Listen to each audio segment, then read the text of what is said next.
اللهم صل وسلم على سيدنا محمد وعلى آل سيدنا محمد في كل لمحة ونفس بعدد كل معلم لك.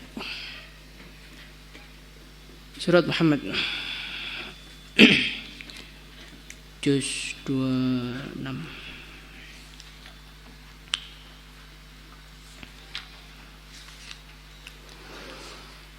بسم الله الرحمن الرحيم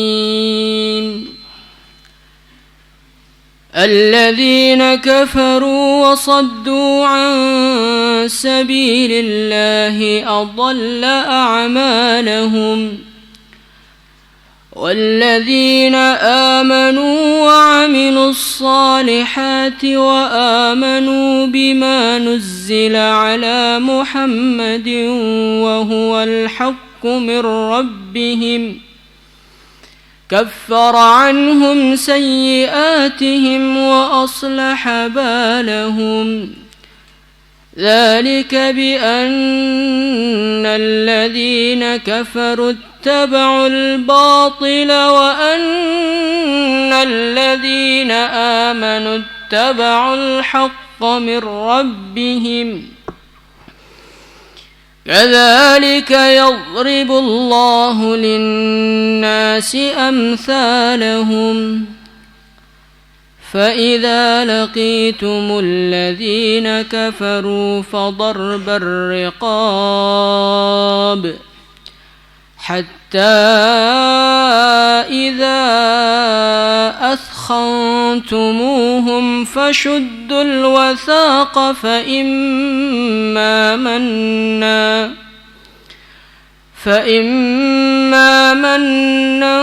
بعد وإما فداء حتى تضع الحرب أوزارها ذلك ولو يشاء الله لانتصر منهم ولكن ليبلو بعضكم ببعض والذين قتلوا في سبيل الله فلن يضل أعمالهم سيهديهم ويصلح بالهم ويدخلهم الجنة عرفها لهم.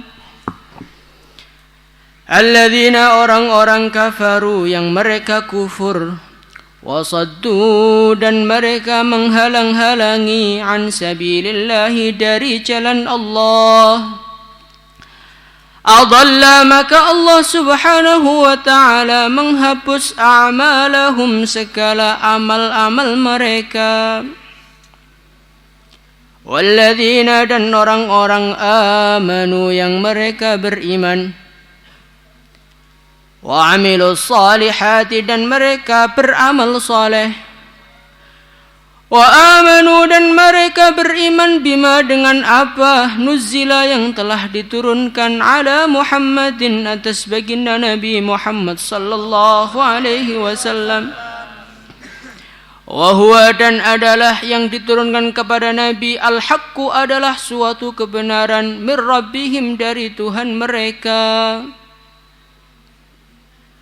Apa hasilnya orang beriman? Kafara, Allah menghapus. Kafara itu maknanya itu lebih tepat menutupi. Kafara Allah menghapus anhum dari mereka sayyiatihim kesalahan-kesalahan mereka. Wa aslaha dan Allah memperbaiki balahum keadaan mereka. Lalika yang demikian itu bi annalladzina karena sesungguhnya orang-orang kafaru yang mereka kafir ittaba'u mereka mengikuti al-batila perkara yang batil yaitu syaitan. Wa annalladzina dan sesungguhnya orang-orang amanu yang beriman ittaba'u mereka mengikuti al-haqqa kebenaran mir rabbihim dari Tuhan mereka. Kadzalika demikianlah yadribullah Allah membuat linnasi bagi manusia amsalahum perumpamaan mereka.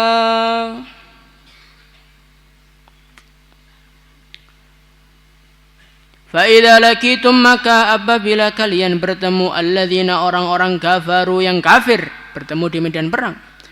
Fadharbar riqabi maka pukullah leher-leher mereka. Hatta idza athkhantumuhum sehingga apabila kalian telah mengalahkan mereka, fashuddul wathaq maka tawanlah mereka.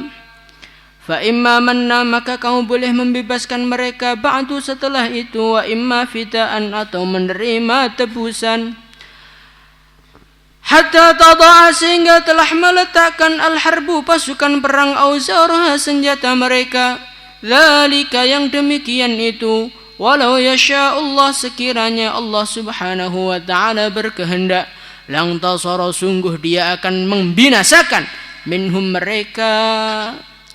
Walakin tetapi, maksudnya membinasakan tanpa engkau berperang dengan mereka. Walakin tetapi liyabluwa, Allah berkehendak menguji ba'dukum sebagian kamu biba'din dengan sebagian yang lain. Walladzina dan orang-orang kutilu yang mereka gugur fi sabilillah di jalan Allah, falay yudilla a'malahum maka Allah pasti tidak akan sekali-kali menyia-nyiakan amal mereka. Sayahdihim Allah akan menunjukkan kepada mereka, memberi hidayah kepada mereka, wa yuslihu dan memperbaiki balahum keadaan mereka. Wa yudkhiluhum dan Allah memasukkan mereka al-jannata surga, arrafaha yang Allah telah mengenalkan surga itu lahum kepada mereka. Allahu Akbar. Ini adalah surat Muhammad, suatu surat yang termasuk surat Madaniyah. Surat Madaniyah ini adalah surat-surat yang oleh Allah Subhanahu wa taala diturunkan setelah hijrahnya baginda Nabi Muhammad sallallahu alaihi wasallam. Jadi Quran ini dari segi tempat turunnya oleh para ulama dibagi menjadi dua. Yang pertama adalah Makkiyah, yang kedua adalah Madaniyah. Makkiyah itu apa? Makkiyah itu di sini ada khilaf antar ulama. Tetapi qaul yang paling kuat Makkiyah itu adalah ayat-ayat Allah, firman-firman Allah yang Allah turunkan ketika baginda Nabi Muhammad sallallahu alaihi wasallam belum mengadakan hijrah. Baginda Nabi Muhammad sallallahu alaihi wasallam setelah hijrah, maka semua firman-firman Allah yang setelah hijrah disebut Madaniyah. Dan surat-surat Makkiyah dan Madaniyah ini karakternya berbeda. Kalau surat-surat Makkiyah ini adalah surat-surat yang lebih berbicara mengenai rasa hati, berbicara mengenai kesabaran, berbicara mengenai surga, berbicara mengenai kisah-kisah akhirat, berbicara mengenai perjuangan-perjuangan orang-orang terdahulu, bagaimana mereka diusir, bagaimana mereka disakiti. Karena apa? Karena kondisi para sahabat radhiyallahu anhum ketika sebelum hijrahnya Nabi, mereka ini dalam keadaan tertekan, dalam keadaan dimusuhi, dalam keadaan disakiti, penuh dengan penderitaan. Maka ayat-ayat yang turun ini adalah ayat-ayat yang membesarkan dan menyemangatkan hati-hati mereka. Setelah baginda Nabi Muhammad sallallahu alaihi wasallam tiba di kota Madinah, orang-orang Madinah mereka menyambut baginda Nabi dengan begitu gembira. Tala'al badru alaina, dengan begitu semangat. Akhirnya baginda Nabi Muhammad sallallahu alaihi wasallam mengatur kota Madinah. Beliau menjadi pimpinannya kota Madinah. Maka ayat-ayat Madaniyah ini lebih mengarah kepada pengaturan-pengaturan. Hukumnya ini bagaimana, hukumnya itu bagaimana. Bagaimana caranya perang, bagaimana caranya menghadapi munafikin dan lain sebagainya. Yang lebih mengarah kepada aturan-aturan, ini kebanyakan ayat-ayat Madaniyah. Nah, surat Muhammad ini adalah termasuk Madaniyah. Dimulai dengan alladzina kafaru wa saddu an sabilillahi adalla a'malahum. Di dalam ayat ini Allah Subhanahu wa taala dalam permulaan surat ini Allah memulai menjelaskan dua golongan yang berbeda. Dua golongan yang berbeda dan mempunyai nasib yang berbeda. Siapakah mereka? Yang pertama diceritakan oleh Allah, alladzina kafaru. Orang-orang yang kufur kepada Allah. Orang-orang yang menghalang-halangi dari jalan Allah. Adalla a'malahum, nasib mereka adalah semua amalnya dihapus oleh Allah. Semua amalnya tidak diterima oleh Allah.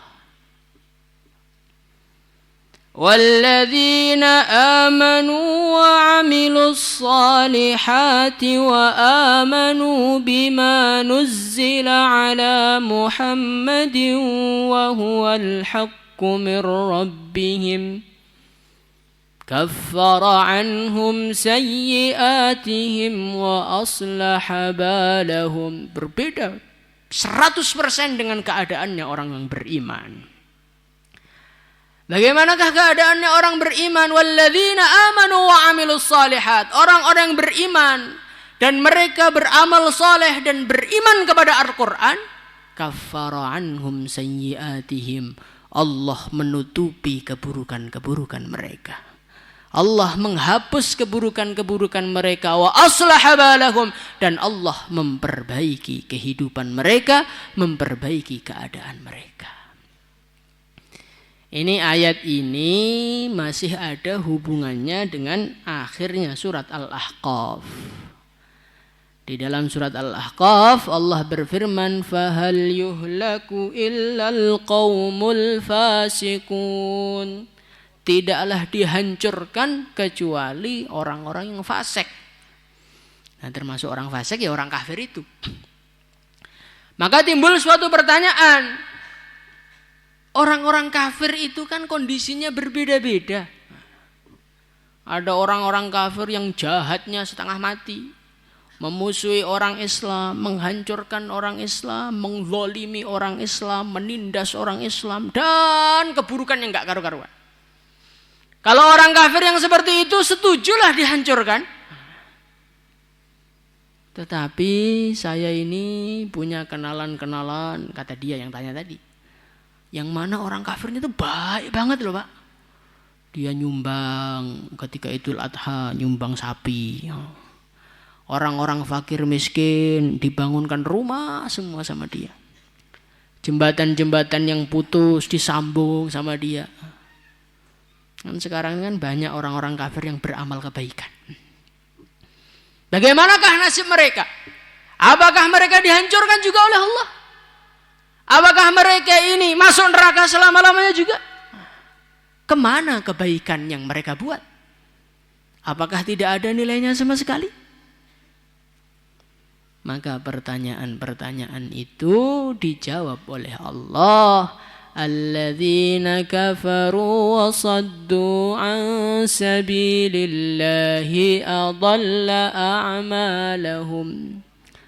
Orang-orang yang kafir amal sebaik apapun, walaupun dia ini bangun yayasan amal, mengeluarkan ribuan, jutaan, miliaran dolar, bukan rupiah, miliaran dolar, untuk membantu orang-orang miskin, adalla a'malahum, mereka akan dihapus semua amalnya oleh Allah.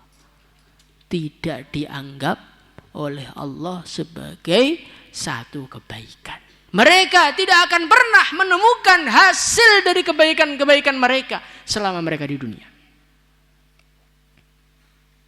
Maka ada orang tanya lagi, waduh, orang yang sudah mati-matian berbuat baik, dia Amalnya nggak ada balasannya sama sekali. Wah, berarti Allah tuh zalim berarti, Pak? Tidak. Kenapa? Al-Imam Fakhruddin Ar-Razi rahimahullahu ta'ala dalam tafsir Al-Kabir, beliau mengatakan, orang-orang kafir mereka tidak akan pernah menemukan kebaikan mereka di akhirat karena 3 alasan. Apa itu alasannya? Alasannya yang pertama adalah mereka memang berbuat kebaikan. Mereka bersedekah, mereka berbuat ini, mereka berbuat itu. Tetapi ketika keburukan mereka ditimbang dengan kebaikan mereka, hilanglah semua kebaikan mereka. Mereka ini punya keburukan yang tak termaafkan. Mereka punya keburukan yang tidak akan bisa dihapus dan disyafaati oleh siapa saja. Maksudnya mengeluarkan mereka dari neraka. Apa itu keburukannya? Kufur kepada Allah. Innallaha la yaghfiru an yushraka bihi wa yaghfiru ma duna dzalika liman yasha. Orang itu kalau udah kufur, sudah toh, siapa aja yang minta ampun untuk dia, sawa'un alaihim astaghfarta lahum am lam tastaghfir lahum. Apa tulisannya? La yaghfirallahu lahum. Ada dosa mereka yang tak termaafkan, yaitu tidak beriman kepada Allah, tidak mengakui Allah sebagai pemilik alam semesta, sebagai Tuhan satu-satunya. Ini adalah satu dosa yang tak termaafkan. Maka walaupun mereka berbuat apa saja, ya karena dia ini dosanya lebih besar, maka kebaikannya tidak bisa menghapuskan dosanya. Itu sudut pandang yang pertama. Yang kedua, orang yang kafir itu walaupun amalnya secara zahir itu baik, sedekah, bangun rumah, kalau perlu bangun masjid, tetap saja dihapus oleh Allah. Kenapa? Persyaratannya tidak lengkap. Man 'amila shalihan min dzakarin aw untha wa huwa mu'min. Wa huwa mu'min. Jadi sebuah amal yang baik, apapun itu bentuknya, syarat terterimanya adalah wa huwa mu'min. Kalau man 'amila shalihan min dzakarin aw untha wa huwa kafir, ya berarti janji Allah tidak akan mereka dapatkan. Di Indonesia ada satu peraturan. Orang yang mau membuka praktek kedokteran, syaratnya adalah mendapatkan sertifikat ijazah dari universitas kedokteran. Syaratnya itu. Terus kamu itu nggak mau sekolah, masuk ke perpustakaan kedokteran, semua bukunya dibaca. Sampai guru-guru yang ada itu debat dengan kamu. Urusan kedokteran kalah semua. Berarti kamu sudah pintar apa belum? Pinternya pol. Ngoperasi itu kalau pernah bisa. Kemudian guntingnya ketinggalan di dalam. Setelah itu kita membuka pelang DRS, dokter spesialis penyakit dalam, penyakit luar, penyakit kelihatan, penyakit nggak kelihatan. Soleh SPD namanya. Itu pelangnya, semennya belum kering, polisi sudah datang nangkap Soleh. Maka Soleh ngamuk, loh Pak Polisi, apa mau Bapak? Saya ini ingin khidmat kepada umat, ingin buka praktek kedokteran gratis, Bapak kok melarang, bagaimana? Polisi tidak tanya macam-macam, sertifikatnya ada? Saya ini pinter loh, saya nggak tanya itu, sertifikatnya ada nggak? Nggak ada. Oh, kalau nggak ada, Anda tidak mendapatkan izin untuk membuka praktek. Begitu juga orang kafir. Sertifikat wa huwa mu'min tidak ada dari Allah. Maka walaupun mereka sedekah sebanyak apapun, muspro, orang yang gunane. Itu sudut pandang yang kedua. Sudut pandang yang ketiga adalah Allah Subhanahu wa ta'ala tidak memberikan pahala kepada mereka. Walaupun mereka berbuat ini, berbuat itu, berbuat ini, berbuat itu. Kenapa? Karena mereka amal li ghairillah. Mereka amal tidak karena Allah. Sekarang begini. Kita kerja, bangun rumah. Kita kerja ikut soleh. Kamu kerja ikut soleh. Bangunkan rumahnya soleh. Saya kenal sama soleh juga enggak, akrab juga enggak, hubungan juga enggak. Setelah rumahnya soleh jadi, kita minta bayar, kamu minta bayar kepada saya gitu. Saya enggak ngasih duit sama kamu, salah apa enggak? Salah apa enggak? Ya enggak salah toh. Loh, Anda bekerja bukan untuk saya, kenapa nuntut gaji kepada saya? Begitu juga kullul kufar, semua orang kafir yang ada di dunia tidak ada seorang pun yang kerja untuk Allah. Walaupun mereka bangun jembatan, walaupun mereka bikin pesawat gratis, walaupun mereka menyelamatkan orang Islam, mereka bukan karena Allah. Maka Allah tidak perlu memberi mereka gaji, tidak perlu memberi mereka surga. Kenapa? Lah mereka kerjanya bukan karena Allah, kenapa minta gaji kepada saya? Itu. Maka adalla a'malahum, orang-orang kafir nanti semua kebaikannya tidak akan pernah mereka temukan di akhirat. Sebaliknya nasibnya orang beriman bagaimana? Walladzina amanu wa 'amilus salihati wa amanu bima nuzzila ala Muhammadin wa huwal haqqu min rabbihim kaffara 'anhum sayyi'atihim wa aslaha balahum. Orang-orang yang beriman kepada Allah, amal soleh, iman kepada Quran, kaffara anhum sayyi'atihim, Allah akan menutupi keburukan-keburukan mereka. Al-Imam Fakhruddin Ar-Razi beliau mengatakan Allah menggunakan kata-kata kaffara, tidak menggunakan kata-kata maha. Kalau maha itu artinya menghapus, kalau kafara itu artinya menutupi. Allah menutupi keburukan-keburukan orang yang beriman. Kalau baju kita, tembok kita kotor, dicat warna pelangi, kamu nggak suka kan, laki-laki masa warna pelangi nggak cocok. Biar warna pelanginya tertutup, itu dicat warna pelangi lagi atau dicat dengan warna yang lain? Warna yang lain. Begitu juga ketika Allah mengatakan kaffara anhum sayyi'atihim, Allah menutupi keburukan orang iman, pasti Allah menutupinya tidak dengan keburukan, pasti dengan kebaikan. Nah, jadi kehebatannya orang ilman, faulaika yubaddilullahu sayyi'atihim hasanat. Allah tidak hanya memaafkan dosa-dosa mereka, keburukan mereka Allah ganti dengan kebaikan. Wa aslaha balahum, dan ditambah lagi Allah memperbaiki keadaan mereka.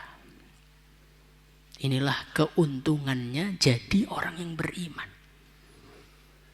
Allah Subhanahu wa ta'ala berfirman, kaffara anhum sayyi'atihim. Orang itu kalau iman kepada Allah, amal soleh, maka dosa-dosanya diampuni oleh Allah. Dosa-dosanya diganti dengan kebaikan oleh Allah. Artinya apa?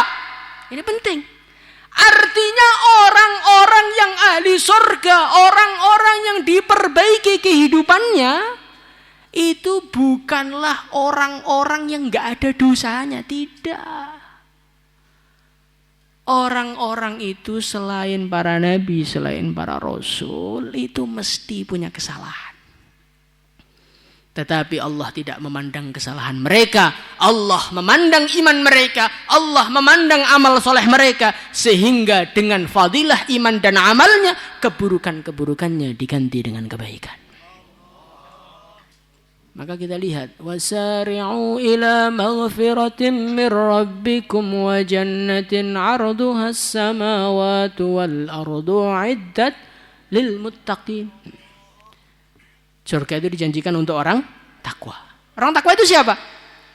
Dalam ayat yang bawahnya, orang takwa itu walladzina idza fa'alu fahishatan aw zalamu anfusahum dzakarullah fastaghfaru lidzunubihim. Ciri khas orang yang takwa itu ketika berbuat keburukan cepat-cepat ingat kepada Allah dan cepat-cepat taubat kepada Allah.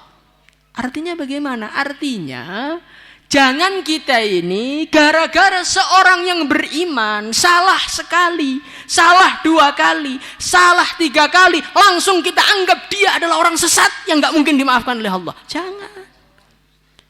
Orang yang beriman itu punya salah loh. Orang yang berbuat dosa itu fa'alu fahisyah, satu keburukan, satu perbuatan keji, itu status keburukan dia tidak menghapuskan dari titel u'iddat lil muttaqin. Orang takwa adalah orang yang ketika berbuat keburukan dia cepat-cepat tobat. Itu definisinya. Allah tidak mengatakan orang takwa itu orang gak pernah berbuat keburukan. Gak ada. Maka kita ini sebagai seorang yang beriman, pandanglah orang iman sebagaimana Allah memandang orang iman.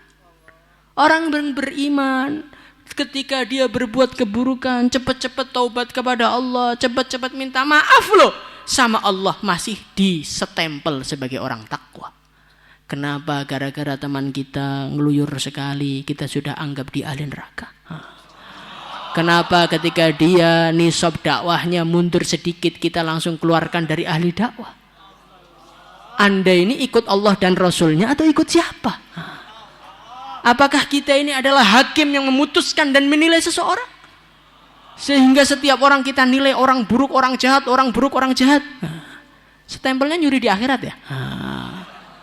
Allah sudah mengajari kita walladzina idza fa'alu fahisyah.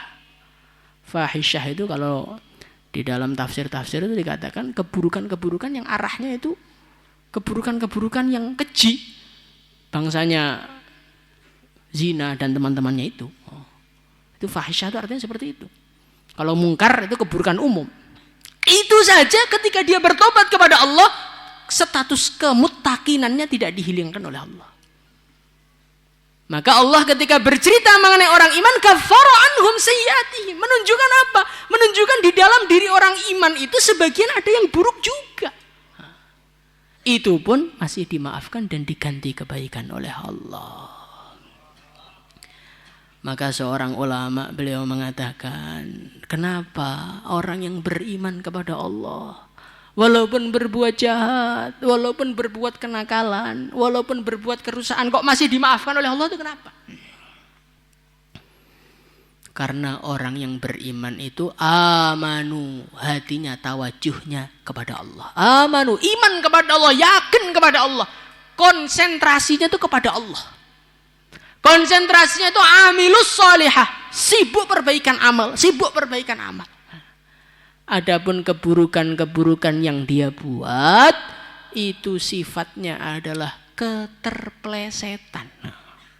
Contohnya tengah-tengah khurut, jalan kaki tawajuh, lehernya capek, nunduk, ngangkat sedikit, ada perempuan lewat.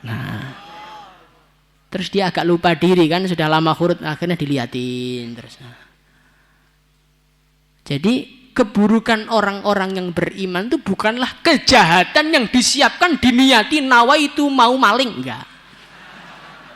Maka keburukan-keburukan orang iman itu mudah dimaafkan oleh Allah itu seperti itu. Maka seorang ulama beliau mengibaratkan orang yang beriman itu seperti orang yang menaiki kuda. Dia di hadapan seorang raja. Di dalam ruangan raja itu, raja ingin menampilkan satu pertandingan kuda. Maka ketika orang yang suruh bertanding tadi naik kuda, tusuk sana, tusuk sana, gerak sini, akhirnya tombaknya itu nyantol jubahnya raja. Jubahnya raja sobek. Sengaja nggak? Nggak sengaja, melukai raja, tapi nggak sengaja. Maka dia cepat dimaafkan oleh raja karena memang dia sedang sibuk menunjukkan pertandingan yang terbaik. Begitu juga orang iman. Orang iman itu bukanlah tipe yang nakalnya itu disengaja. Dipersiapkan. Oh ini Ramadan sudah dekat ini. Nanti 17 Ramadan itu mau tempat wisata mana yang mau saya. Kira-kira anak pondok putri siapa yang mau saya bawa? Orang iman itu bukan seperti itu. Orang iman itu bukan seperti itu. Orang iman itu umpama jatuh kepada keburukan ya kepleset. Tiba-tiba naik syahwatnya, tiba-tiba. Nah, kalau itu nggak masalah. Seperti orang yang tengah tarung nggak sengaja melukai jubahnya raja. Karena dia sibuk amal. Tapi kalau orang itu kejahatan tuh diniati, nawa itu dipersiapkan, uangnya mulai dicelengin, disimpan untuk beli HP yang bagus. Nah, biar nanti kalau selfie kelihatan ganteng. Nah, padahal jerawat semuanya, Masya Allah. Dikasih filter sana, filter sini biar kelihatan putih. Nah, padahal sama aspal warnanya sama, Masya Allah. Lah orang-orang kayak gini, ya kan, Masya Allah, itu dia masih beriman, tetapi dia sudah jauh dari sifat ketakwaan. Karena orang-orang takwa yang jatuh dalam kemaksiatan itu sifatnya kemaksiatan yang nggak diniati. Contohnya ketika pulang niatnya sudah dakwah nih, ketika di bis dengar suara perempuan langsung gila orangnya. Nah itu ya dosa, tetap dosa, langsung maksiat namanya, dosa, tetapi dosa yang tidak diniati gitu loh. Itulah ciri khas orang beriman. Maka para sahabat radhiyallahu anhum kalau kita lihat di dalam sejarah ya ada yang jatuh di dalam keburukan 1-2 itu ada. Tetapi tidak ada seorang pun dari mereka yang kejahatannya itu diniati. Maka kalau kita ingin masuk di dalam ayat ini, kafara anhum sayyi'atihim wa aslaha balahum, sibuklah memperbaiki iman, sibuklah memperbaiki amal, sibuklah iman kepada Al-Quran, mewujudkan isi Al-Quran dalam kehidupan kita. Toh nanti kok tiba-tiba jatuh dalam keburukan, kafara anhum sayyi'atihim, tenang saja, Allah akan menghapuskan dosa kita asalkan kita menyesali dan kita minta ampun kepada Allah. Insyaallah ya. Salatullah